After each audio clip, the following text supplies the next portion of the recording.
রাতের বেলা এক বান্দা কাতার থেকে আমাকে ফোন করে আমাকে ডাক দিয়া বলে, ওস্তাদ, এই কথা বলে আর চোখের পানি ফালায়া কাঁদে। আমি বললাম, ভাইজান কাঁদেন কেন?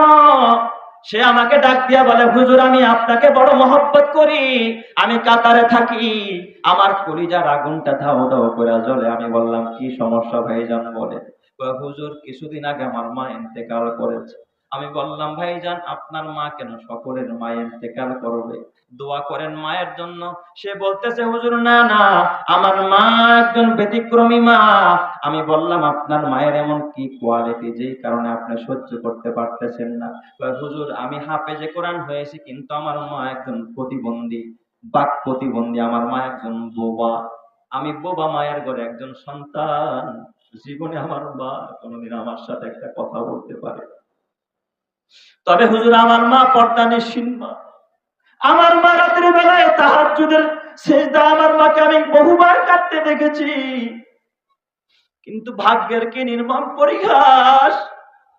হুজুর, আমরা দুইটা ভাই বোন, আমি ভাইদের মধ্যে আমি বড়, আমার ছোট্ট একটা বোন। আমার বাবা বড় অসহায় মানুষ। আমার বাবা ঢাকা শহরে, পুরান ঢাকায় ঠেলা গাড়ি চালায়।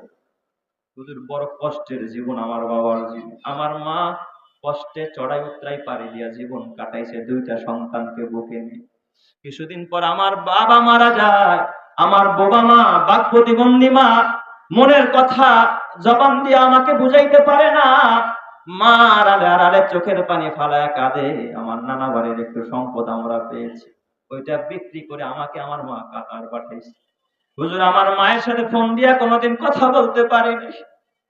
আজকে 5 বছর হয়েছে, নিয়ত করেছি সামনের রমজানে, কোরবানির আগে, রোজার ঈদের আগে আগে বাড়িতে যাব। মায়ের জন্য গলার মালা নিব, হাতের বালা নিব, নাকের ফুল নিব, কানের দুল নিব।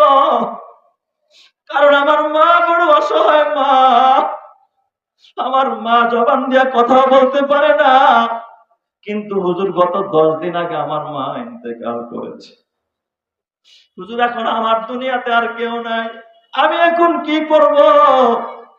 আমি ডেকে বললাম, ভাই রে, মা চলে গেছে, মায়ের জন্য নাকের ফুল দিতে চাইলা, কানের দুল দিতে চেয়েছো, গলার মালা দিতে চেয়েছো, হাতের বালা দিবা। ও যুবক ভাই, না না, এগুলোতে এখন আর মা পড়তে পারবে না। এই অলংকারের টাকাগুলো মায়ের নামে তুমি আল্লাহর ওয়াস্তে দান করে দাও, সদকা করে দাও। কসম আল্লাহর, ওই জাতে পাকের কসম করে বলি, মা তোমার কবরে মায়ের নামে যা সদকা করবা, এর বিনিময়ে আল্লাহ তাআলা তোমার মাকে মাফ করে জান্নাতের মেহমান বানায়া দিবে। সুবহানাল্লাহ।